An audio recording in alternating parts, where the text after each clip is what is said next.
So the Eagles got a couple unexpected surprises when it comes to the injury updates, and the timing could be perfect. Plus, Week 4's matchup in Tampa got a whole lot easier for Philly.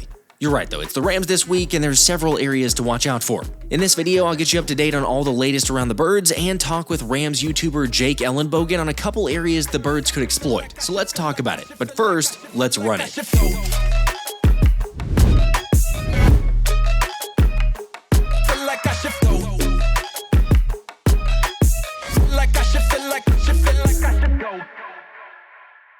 What's up guys, so the Eagles have their toughest test of the season so far this week in the LA Rams, and more of the mismatches, injury updates, and everything else here in a second. But first, there's a weird scheduling quirk that Zach Berman pointed out. I don't know if you realize this, but if you include this weekend, then 6 of the last 9 games for Philly and 8 of the last 16 games are against the Cowboys, Chiefs, and Rams. Now obviously, things didn't go as smoothly as the birds might have hoped the first couple weeks, but they still got the dub. However, where Dallas and Kansas City actually limited Saquon last year, you can't blame the Rams for not wanting to see Saquon ever again after the 2 outings last season. And he's got more!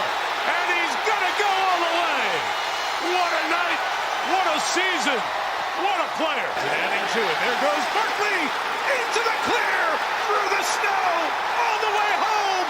He's hit another home run! I don't want to see him again, ever. Ever, okay? We're talking about 52 carries, 460 yards, and 4 touchdowns in just 2 games last year. So yeah, naturally, Los Angeles is going to do whatever they can to limit 26, but some things are just unstoppable. Like the Tush Push, for instance, that has gone even more viral after NFL Films picked up Chiefs defensive tackle Chris Jones in Week 2 simply beside himself, thanks to the Eagles running the play 7 times on Kansas City. Look, it already felt like the NFL was going to ban the Tush Push, but it's just blatantly obvious at this point. Especially after the latest debacle in the Eagles and Chiefs game, it's become even more obvious how much the NFL is ready to be done with the league's most unstoppable play. I mean, a late attempt on 3rd and goal showed the Eagles had clearly scored, but the refs refused to award it. Of course, it ended up not mattering since Philly converted the very next play.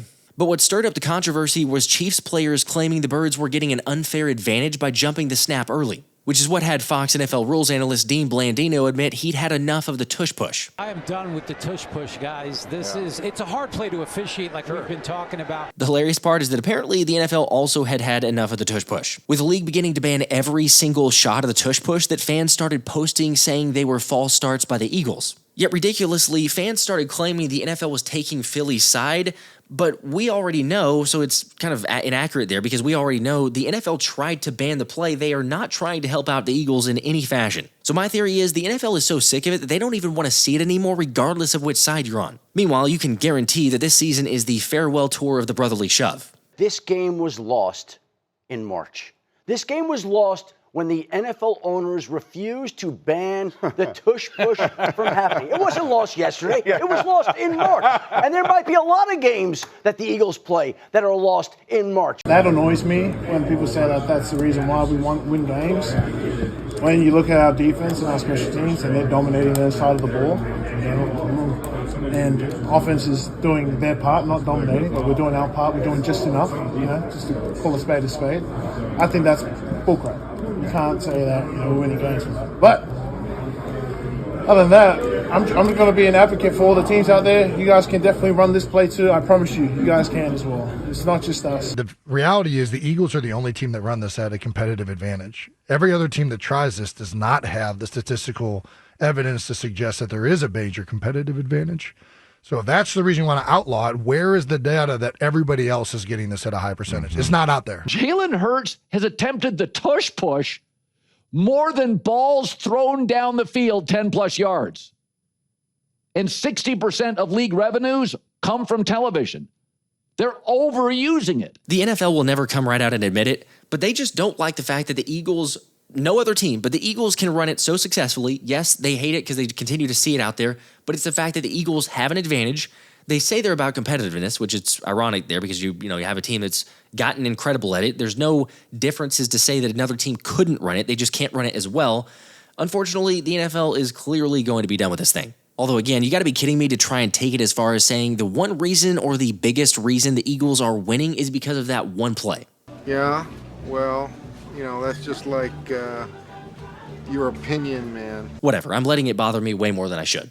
All right, let's shift gears to some positive energy. So congrats to Philly Eagles fan 66 for winning the ticket giveaway since the Eagles beat the Chiefs last week. Reminder, that's 2 tickets to any regular season game of your choice. All I need you to do is email me at thephillyspecialshow@gmail.com or DM me on one of the socials so that I can confirm it's you and get the 2 tickets to you. Also, remember, if the Birds beat the Rams this week, then we're going to give away 2 more tickets, any Eagles game of your choice, so another reason to be subscribed to the channel.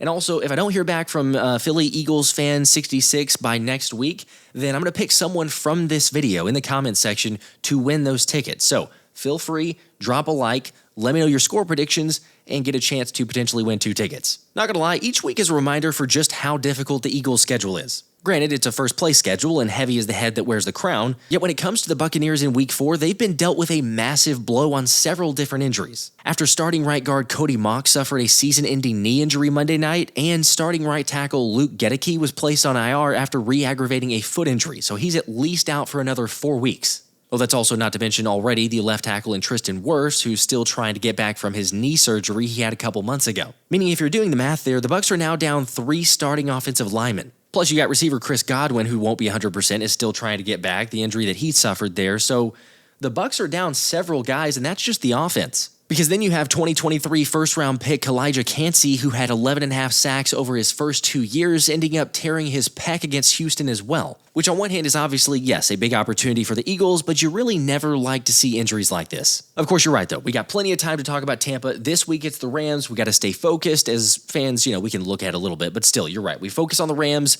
We got them coming in this week. Which is why I had Rams YouTuber Jake Ellenbogen join to offer the latest updates, insights, and potential areas of weakness the Eagles can exploit Sunday.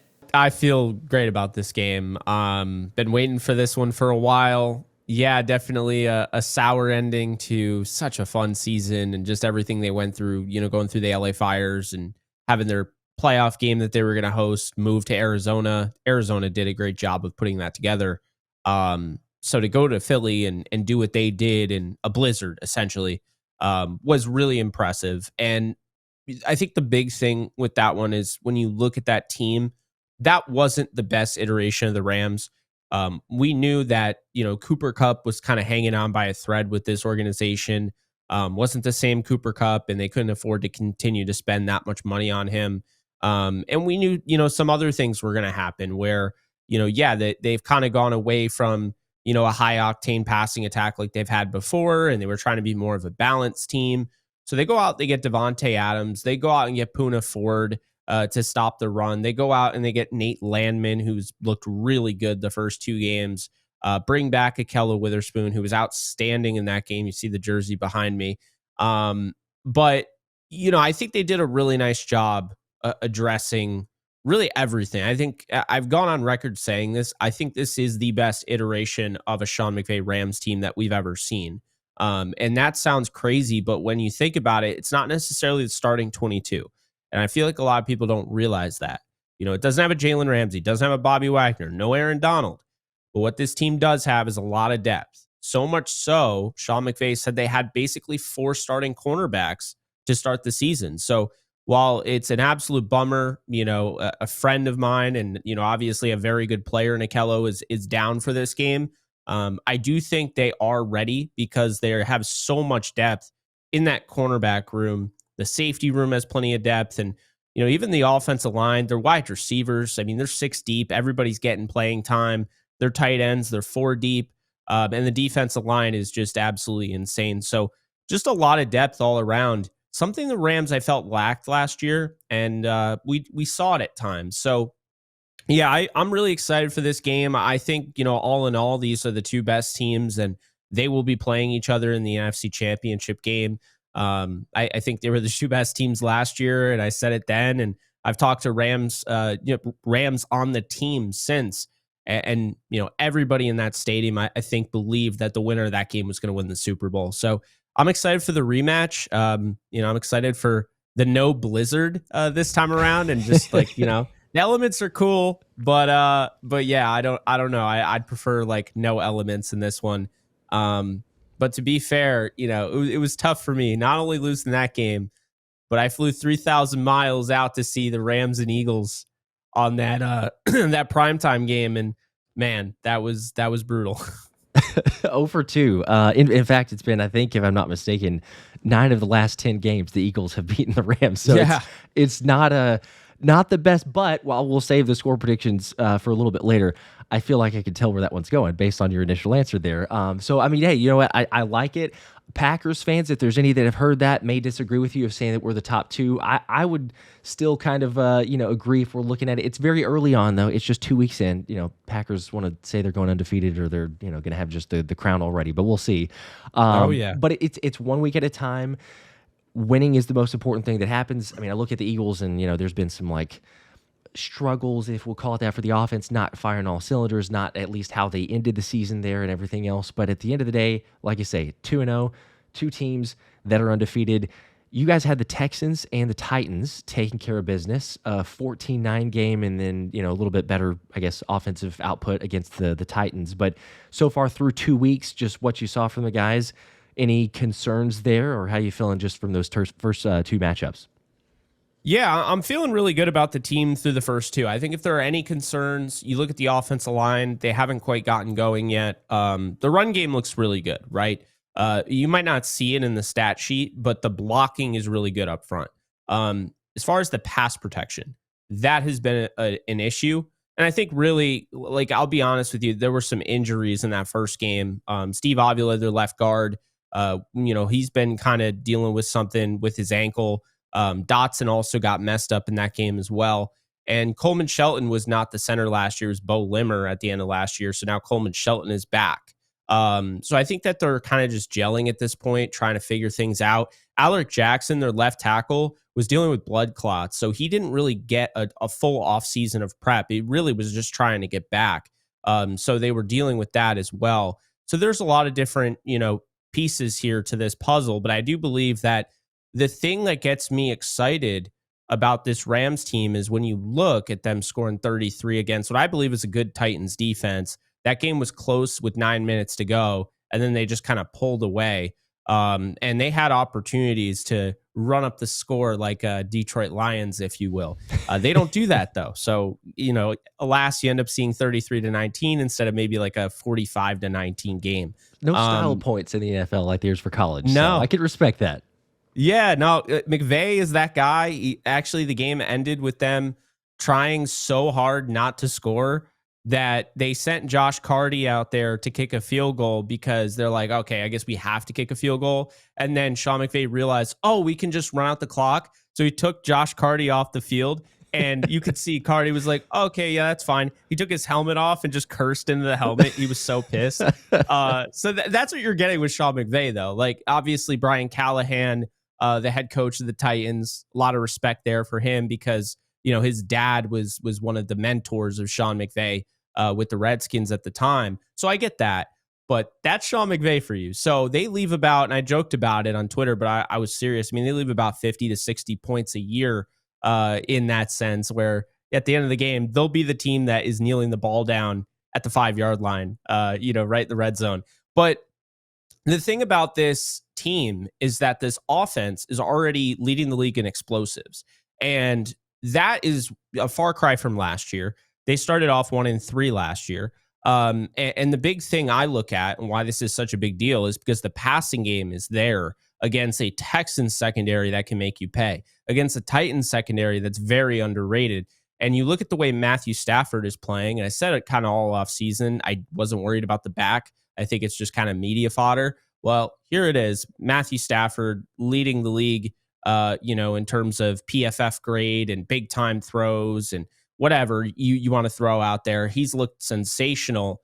And that's without the run game truly figuring itself out right now.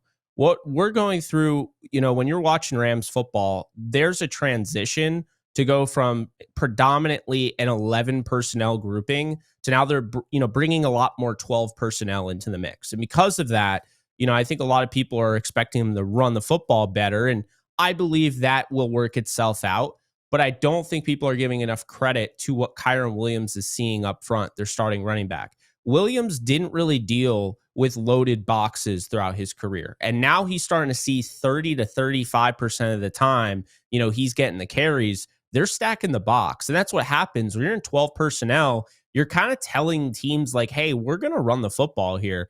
and they're going to load up the box. And so I think this is a work in progress here. They've integrated Blake Corum a little bit more. And we saw last week, I thought that was the best Blake Corum has looked as a Ram. So I just feel like already when you have that passing attack, going the way it does, you have Devontae Adams who could beat you over the head, in any sort of man coverage. And then you have Puka Nacua who's going to wreck your zone defense entirely because you can't tackle him. And he's so smart and conscientious that he can find the soft spot in the zone.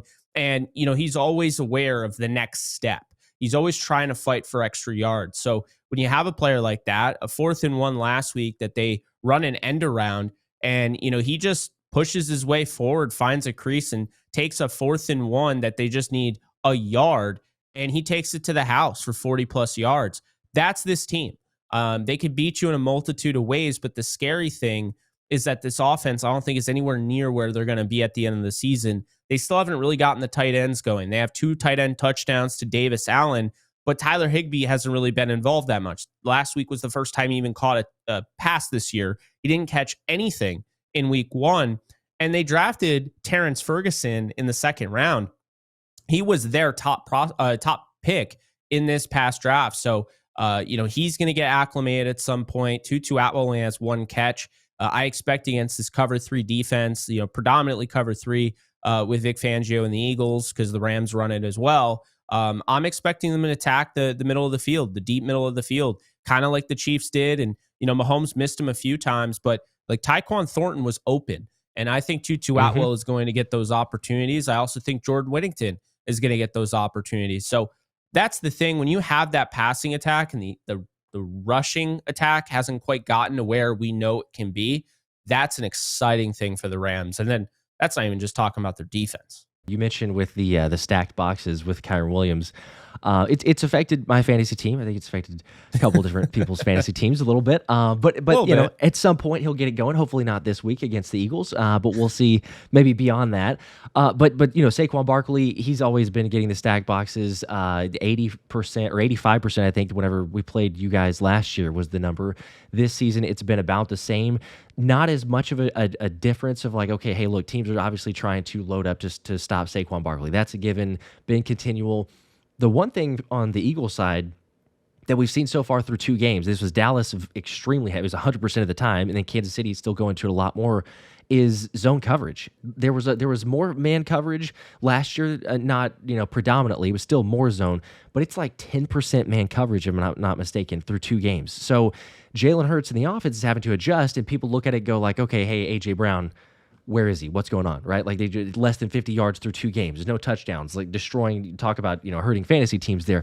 But I think they're having to adjust on top of a new offensive coordinator, a guy who's been here a long time in Kevin Patullo because he was the pass game coordinator for forever as well. But still, there's adjustments. You can almost tell like the adjusting on the fly, seeing different looks that maybe they weren't anticipating for a very, what you see is what you get type of deal. I mean, there's been a predominant of, you talk about like giving things away or at least telegraphing stuff, but 100% of the time, and it's crazy because I was looking at this stat and going like, this can't be accurate here, but it's like you double check and it is. If it's 6 yards or shorter and the Eagles are lined up in pistol or under center, 100% of the time they run the football. Like you would assume you just one play maybe, right? You pass the football, but it's been 100% of the time. Now, again, it's only 2 weeks, so I'm of the mindset to be like, okay, let's not totally overreact, but there's a tendency element to it where it's like maybe change things up, to a certain extent. So for me, I'm like going into this saying there's a little bit of concern because if the offense is incredibly stagnant and incredibly predictable, I'm a huge fan of y'all's defensive line, and I look at the Eagles' offensive line too. In particular, the interior of our offensive line has struggled. It's had its moments where you're like, man, this is not the same group. And I mean, they even had that against the playoff game in the divisional round. I know that you remember that, but y'all were getting sacks left and right. So as I look at it, say Landon Dickerson coming off the meniscus that he tore, he had surgery, he made it back incredibly quick, but he's also been dealing with a back injury. Tyler Steen is the newcomer on the offensive line. He's held up fairly well, but he's not Mekhi Becton yet. The hope is that he eventually could be there, but he's given up some other areas. Chris Jones is Chris Jones, so look, he's going to beat a lot of guys. I get that, but at the same time, too, the way he was able to pretty much do whatever he wanted on the interior of the offensive line for the Eagles, I'm not going to lie. If someone says, okay, hey, here's some weaknesses, what are you concerned about? That is probably one of those up front, is if the Rams can get that penetration, especially in their interior. Jalen Hurts has been better against the blitz. He's been better against pressure through 2 games. But if you get in his face in the interior of the offensive line, all bets are off, and it throws off. I mean, obviously, a lot of quarterbacks, not just Jalen Hurts, but Jalen Hurts definitely. So I'm hopeful. That's a matchup I would say for sure as watching out. All right, before we keep going with this awesome interview with Jake, I got to give a quick shout out to the sponsor of today's video, Kickoff Kitchen. Look, I think we can all agree game day rituals and prep is incredibly important, but sometimes you just got to call an audible to devour the competition. And thanks to former Eagles chef Tim Lopez, Kickoff Kitchen takes all the guesswork out of what to cook on game day. Because Tim spent 13 years feeding the Birds on their way to their first Super Bowl title, so he knows a thing or two about winning combinations. I mean, this isn't just a cookbook, this is your game day survival guide. We're talking over 60 recipes repping every team that delivers you the thrilling high-energy world of football on a plate. From house parties to stadium tailgates, you'll find 2 signature dishes for every pro team. Think crab cakes for Baltimore, cheese curds for Minnesota, and Philly favorites worthy of champions. Plus, it's got step-by-step instructions, must-have kitchen tips, and bold flavors inspired by hometown pride. Trust me, I was able to figure it out, and I'm not a great cook, but Tim's made recipes super easy to follow, and everything tasted great. Like I say, whether it's a regular season showdown or the Super Bowl, grab yourself a copy and eat like the Eagles as they soar their way through the competition. Just click the link in the description or scan the QR code. I'm telling you, you won't be disappointed, and it's supporting one of our own. The Rams, like the weaknesses, the things that I look at, the interior offensive line against the Eagles defense, whether that's in pass pro, whether that's running the football, they've been able to block, and I do think they'll be able to block, but the Eagles do a nice job stopping the run. They made Isaiah Pacheco look like an absolute joke. Okay, so know, to be fair, Patrick Mahomes leading, in rushing, okay, they gave up 70 yards.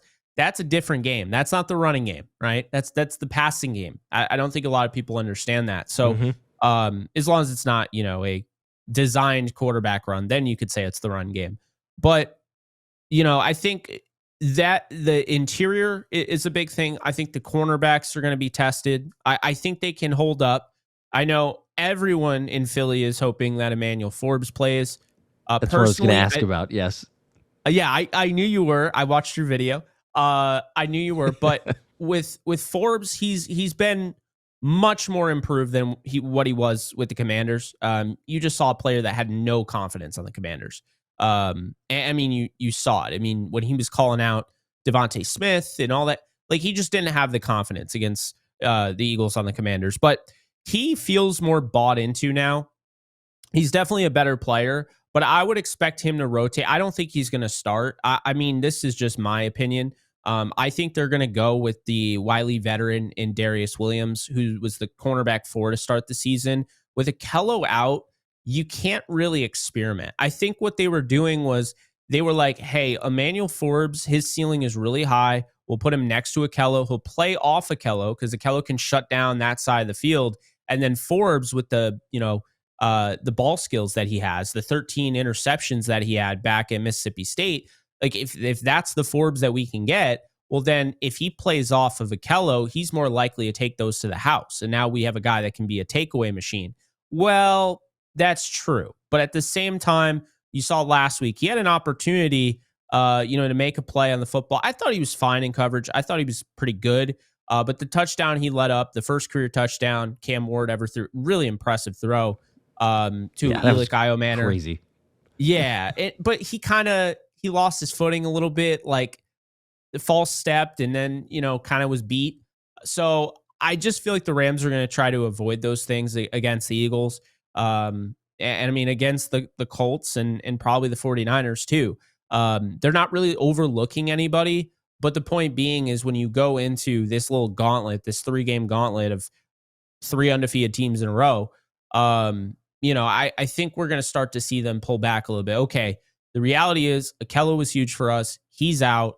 We got to go with what we believe in, old reliable and Darius Williams. And he played really well last week, so I'm expecting him to get the nod this week. And like I said, you'll see number 1, Emmanuel Forbes, but I don't think he's going to start. I think it's going to be Darius Williams and Jacoby Durant. But aside from that, I think really the biggest test of them all is Saquon Barkley.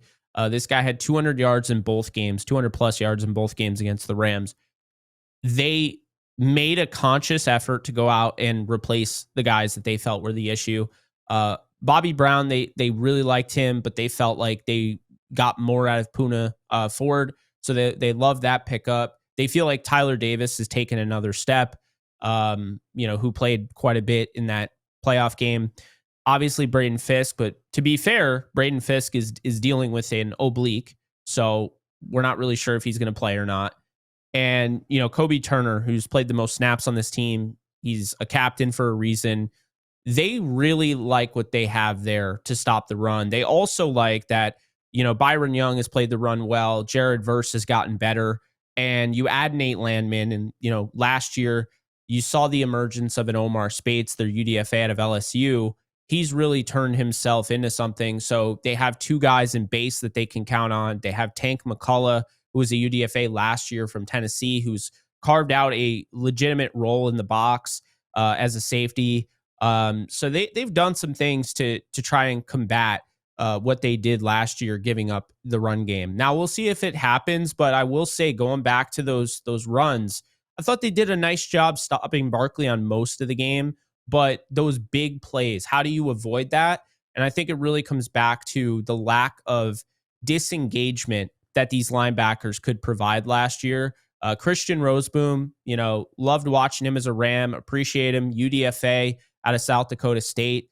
But Nate Landman is just way better against the run, and he's able to shed blocks a lot easier. So I don't think we're going to just see him getting pancaked left and right like we did last year with 56. But we'll see. I just think that's the biggest thing is Saquon Barkley, because if Barkley has a game like that, and this is why I'm so high on the Rams, because Barkley had two games like that, and the game he had like that against the Rams in the blizzard, the Rams were knocking on the door to win the game, even still, right? Most teams would have laid down after that last touchdown run. With that said, though, in a regular season game, and you're telling me that this offense hasn't really gotten going, they get Barkley going, it's only going to open up everything else. And that, to me, is kind of the get out of jail free card that the Eagles always will have, because even if you don't have the passing attack, you still are going to command, you are going to essentially dictate the tempo with Saquon Barkley. So the Eagles, they want to play boring football. I know they have explosives, with Saquon, but they want to play boring football. They want to run out the clock. They want to bleed it to all hell. And they want to make sure you have no time to go down the field and win the game. And they actually don't care if they win by 1 or 10. They're just trying to get to those third and shorts and run the football and just continue to be effective. They might use a tush push here and there, but that's what they're trying to do. They're trying to hold on. Time possession is everything for them. And, I think to combat that, the Rams are going to have to be the Rams. They're going to have to be effective, deep passing attack. Matthew Stafford has been sensational in the deep passing. His only 2 incompletions are drops that were right on target. So, they're going to have to be what they've been the last 2 weeks, but they're also going to need to find something in the run game a little bit. And that defense is going to have to keep playing the way it is. If all those things happen, I do think they win. Okay. I can respect that too. I mean, definitely from the different sides there. And like you say, there's some concerns. But looking ahead at this matchup, I mean, the Eagles traditionally had been, trying to take some of those shot plays, or at least getting some of those shot plays. It's not happened this year so far. It's in, I believe, Nick Sirianni's tenure, it's the second fewest amount of shot plays up to this point for the Eagles. So the offense just not clicking, not firing on all cylinders. Saquon Barkley has not been the Saquon Barkley of last year. Granted, just two weeks. So the hope is, yes, from our side, obviously, the reasons that you mentioned of, getting some explosive plays, some of those runs, it would totally change the game. But I will say also from the side of where I felt like, and I kind of mentioned this a second ago, but again, just the side where I felt like the Rams could take advantage of is the Adoree Jackson. Like you mentioned, Adoree Jackson is not the answer in my mind at cornerback 2, or at least not the term of last year where it was, hey, Quinyon Mitchell and Darius Slay. Okay, it should be pretty rock solid. You got the safeties that are playing much better. You got the secondary just in general. Adoree Jackson was picked on like crazy against the Cowboys. And CeeDee Lamb, George Pickens, hey, they're great talent, a lot more than the Chiefs. So some people will be like, yes, Adoree did play better against Kansas City, but they're down 2 receivers. They're not near the caliber. I mean, no offense to Hollywood Brown, no offense to Tyquan Thornton, the other guys he was getting matched up against, but it's not the same type of level of play, and we know that. Now this week, Puka Nacua, Devontae Adams, there's some definite concern on my mind. Do we regress back to week 1 and he just picked apart all day?